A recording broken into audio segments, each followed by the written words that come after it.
education in today's digital world looks very different than what our parents and even our grandparents experienced. For the good or for the bad, that's not changing. Technology and devices are here to stay, and they're even advancing every day. So with that, educators are finding a need to change the way they teach. And I applaud those teachers who are continuing to evolve. I want to introduce you to Derek Rinks. He has started a nonprofit that focuses on moving beyond memorization and into a world of mastery learning and a healthy learning environment. And I want him to tell you more about it. I find it fascinating. Derek, tell me your history with this and what is mastery learning? Sure. Thanks, Natalie, for having me, first of all. So I've been a teacher for 14 years now in the secondary science realm. And throughout this, we've seen so much change from smartphones and iPads coming in, that kids have so much technology in their hands, as well as just a post-Google world where for most of human history, the knowledge was held by professors, by libraries. It was a very closed set of information, and you had to go through those channels. But today we're finding our teens, even preteens, having the entire internet available to them, and a world where memorizing facts is losing its luster because I can look it up. The more important thing is, what do I do with these facts? And we're seeing this need in education today where innovation and creativity in the business world, they're worried it's dying because kids have been raised up with memorizing, with scantrons, with very closed rubrics, and there aren't any of those once they get out of school, and they don't have the skills they need to really apply knowledge. So a mastery system really follows like a project-based learning environment, where it's more focused on the acquisition and retention of skills rather than just the pure gathering of information. For our littles, elementary school, they got to memorize their math facts and sentence structures and those sorts of things. But as kids move into their teenage years and are looking to college, to trade school, to the career field, they have to be able to do more. And schools have fallen short on that. It's very much behind the times, and we need to make this shift. So I'm fascinated with this idea because I know a lot of kids, and I have a college student and a high school senior and a 12-year-old. They often cram to get the grade. But then once the grade is over, it's like, oh, I never have to do that ever again. So what I'm hearing from you is I actually have to accomplish it and learn it and store it somewhere in my brain before I move on to the next thing. Absolutely. And the grade is, the gold, the pure gold that the students are after, or at least the parents are after and pushing the students. And it comes down to this one number, a GPA, that doesn't tell any detail about what the kid can actually do.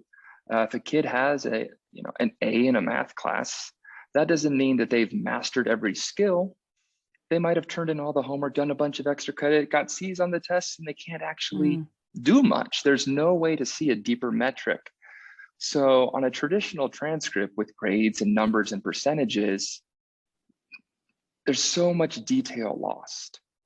And a mastery system and a mastery transcript, which is a new thing that's being embraced at the collegiate level and the high school level. The door's open to change this.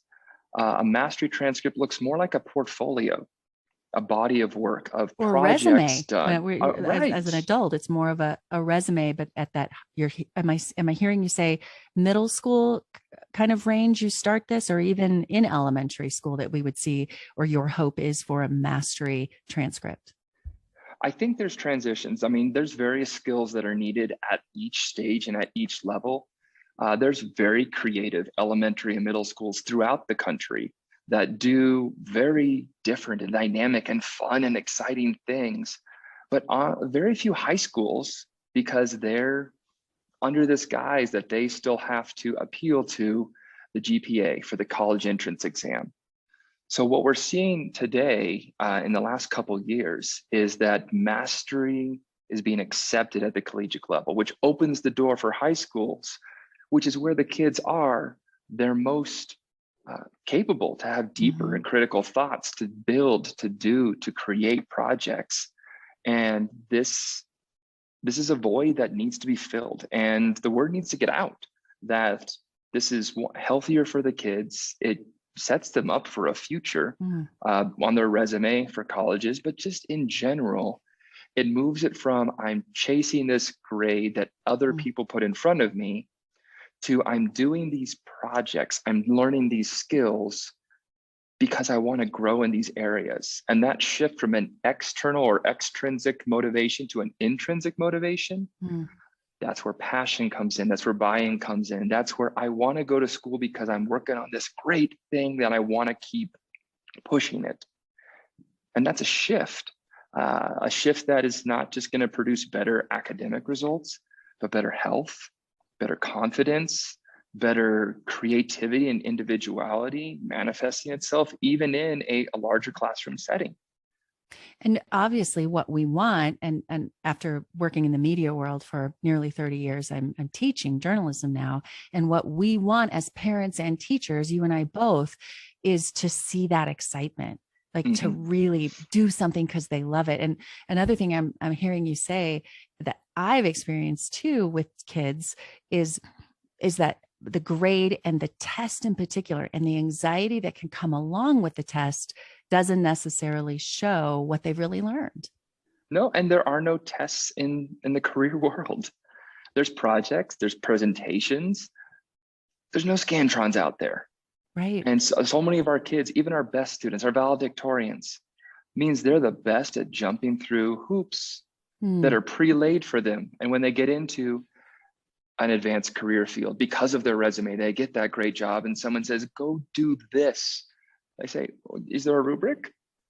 Right. Are there steps? Can you talk me through? I'm a great follower, but they're not leading. Right. Education needs to be so much more intellectually stimulating because we learn best when we're deeply involved in the process. Absolutely. In the traditional school, go for it. Yeah. No, go ahead. The traditional school. Traditional school is not moving at the pace or the interest of the kid.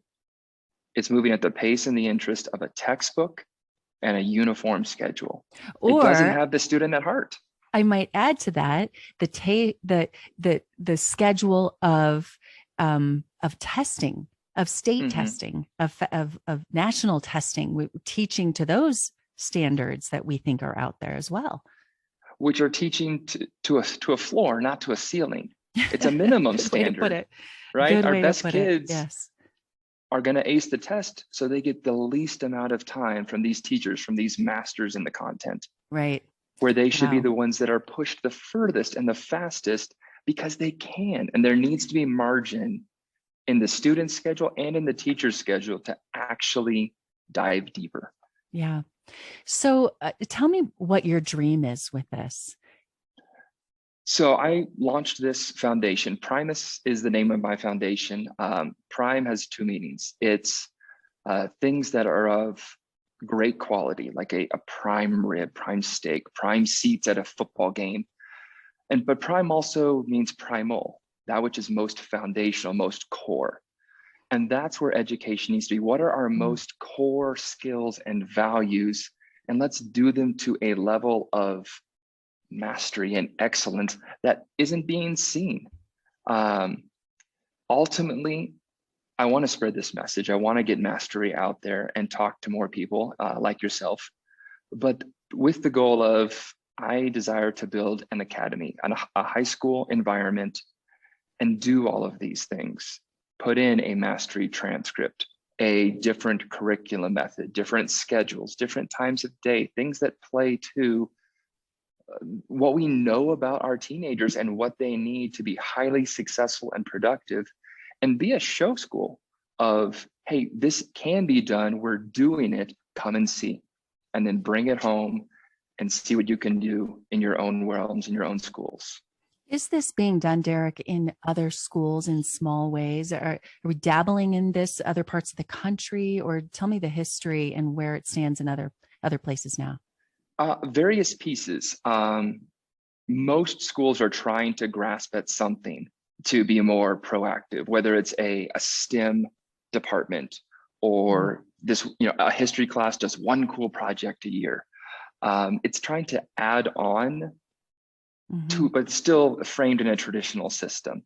Um, the Mastery Transcript, which Mastery Transcript Consortium is the organization that does this. There is a dozen schools around the country who do use the transcript. Their kids are graduating and getting into Ivy League colleges, technical engineering schools. Mm. Most of them are in either California or New England prep schools. A couple of big name ones, including Sal Khan Academy's got a lab school in Northern California, and they've been using this transcript for a few years successfully.